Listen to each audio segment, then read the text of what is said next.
Hello again, Netrunner fans. I'm back for another data pack review. This time we're going to be looking at Old Hollywood. This is the 5th data pack in the San cycle. As is the custom for this cycle, this first part of the review is going to be looking at the runner cards. The second part of the review will look at the corp cards. The first card that we have is called Trope. It's an Anarch program, it's 1 to install, and it's 1 MU. It's 3 influence. When your turn begins, place a power counter on Trope. Then it has click, remove Trope from the game, shuffle 1 card from your heap into your stack for each power counter on Trope. This card is pretty weak, but it does something that's really difficult to do in the game, which is shuffling cards from your heap back into your stack.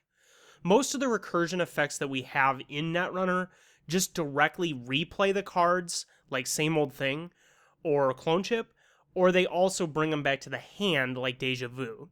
We don't have a lot of good ways to shuffle cards from our heap into our stack. By far the best way to do that is Levy AR Lab Access, and there's a fair number of decks that have played that over the history of the game, but I don't know how many Anarch decks are really playing that now. It seems to me like this is the type of card where you're really only going to play it if you're trying to free up influence from Levy AR. Now the problem with that is that the main deck that I see that plays Levy AR is Max, and it just plays 1 copy usually. The problem with playing Trope over Levy AR is realistically you're not going to be able to shuffle in that many cards. Like 5 or 6 is probably going to be a good number of cards with Trope, and then you're going to instantly mill 2 of them to max and draw 1 of them. Seems like it's going to be pretty hard to put a substantial number of cards back in your deck with Trope, and a lot of times the reason that you're playing Levy AR is that you want to refresh your whole deck, and you really want to get most of your effects back again. I don't know, this card, I'm glad it's in the card pool. I think that there could be some kind of neat stuff going on with it. I think it's especially powerful if you can get into a low or no deck kind of situation, like where you just don't have any cards left, and then you can pop Trope, and all of a sudden your deck is just a bunch of really awesome effects. That seems powerful. It seems like if you could play Trope early enough in the game, and you could shuffle back your bomb effects later in the game, it could be really strong.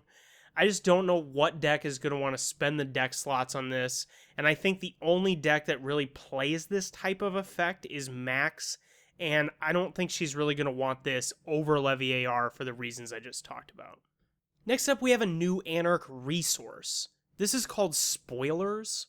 It's 1 to play, 3 influence. It's virtual. When the corp scores an agenda, he or she trashes the top card of R&D. In the past, I've been fairly critical of these effects that trigger when the corp scores an agenda, and this is the latest in the line of these we've seen. I think I'm backpedaling a little bit on that, having played now with Gang Sign pretty extensively. I think that card is really scary in Leela. Spoilers is, I would argue, a more powerful effect. Being able to mill the card, I think, is most of the time going to be better than the HQ access. It certainly scales a lot better. Now, it's worth noting, like I pointed out with Gang Sign, you can have multiples of this in play. So if you have 2 or 3 of these in play, it's suddenly a massive deterrent effect for the corporation. Anytime they go to score, they're going to have to mill a bunch of cards off the top of the deck. They're potentially going to get hit with an agenda there, and now all of a sudden Archives is a big threat. So before you score, you have to kind of make sure that all your ducks are in a row, so to speak, with Archives.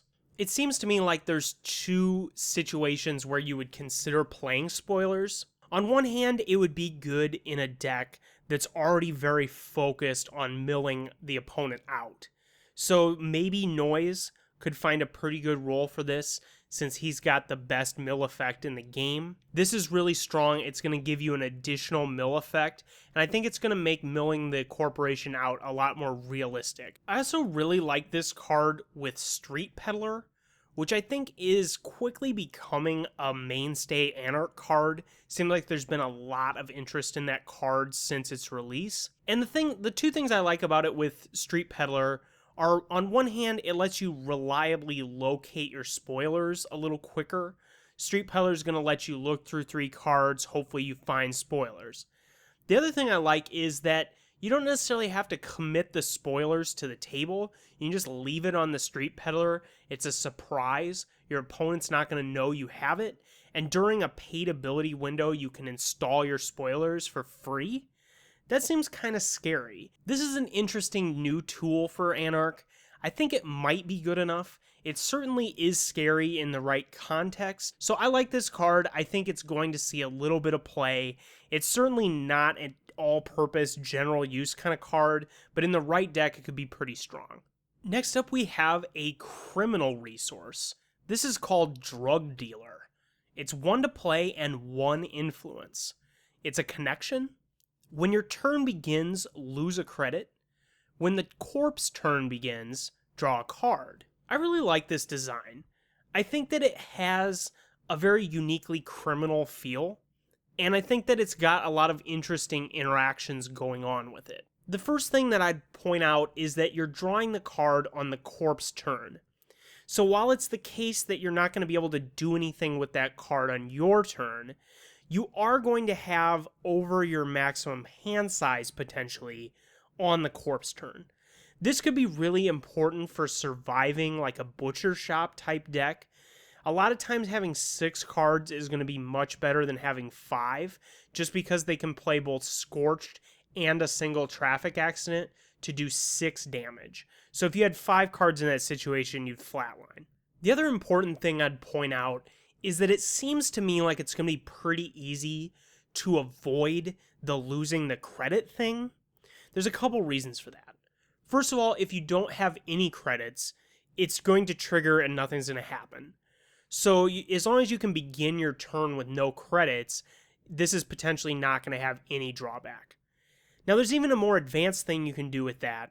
Let's say you have multiple cards that trigger when your turn begins. You get to choose the order that those resolve. So in other words, you could have Drug Dealer trigger first.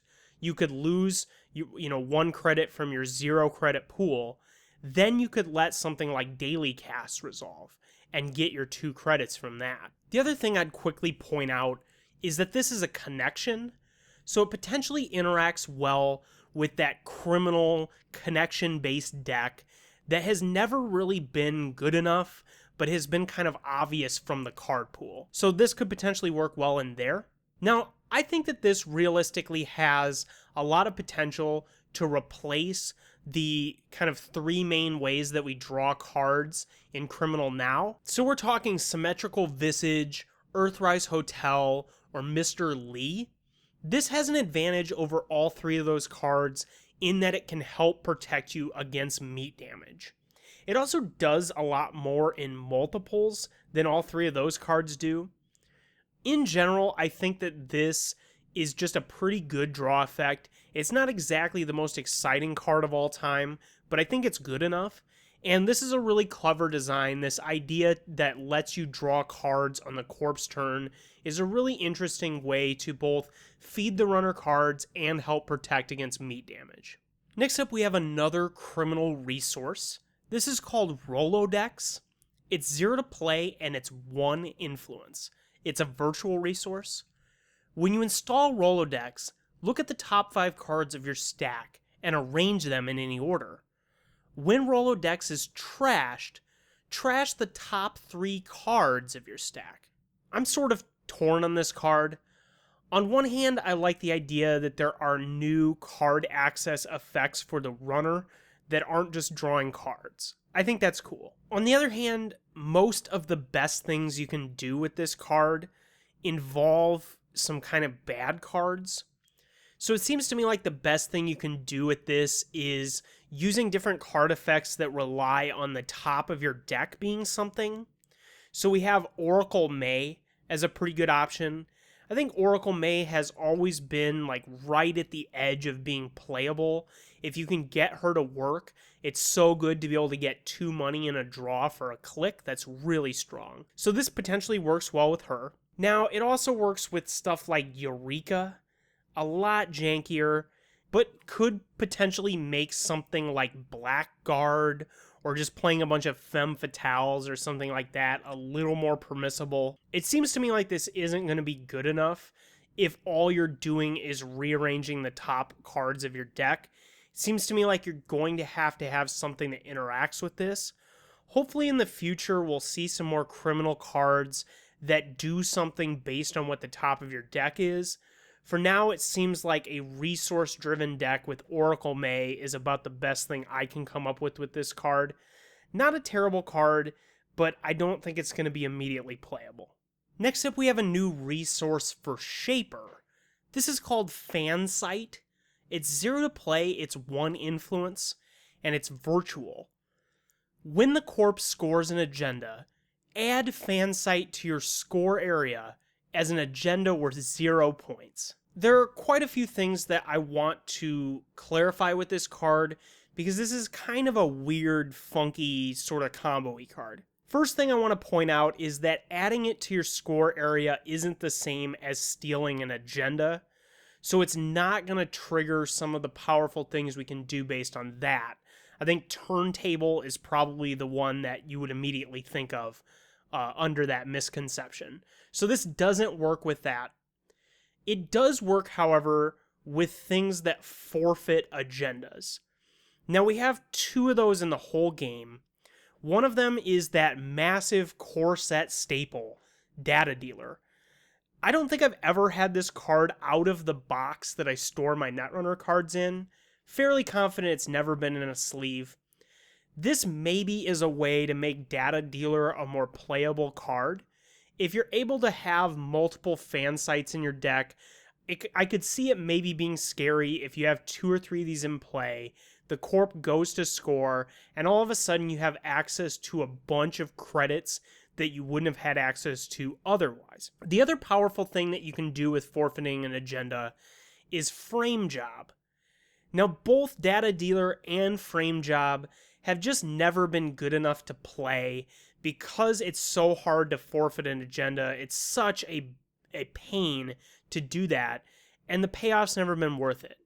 If instead you're forfeiting a Fansite, these cards look a lot stronger. I could maybe see a mass bad pub deck out of Valencia that plays Frame Job in this.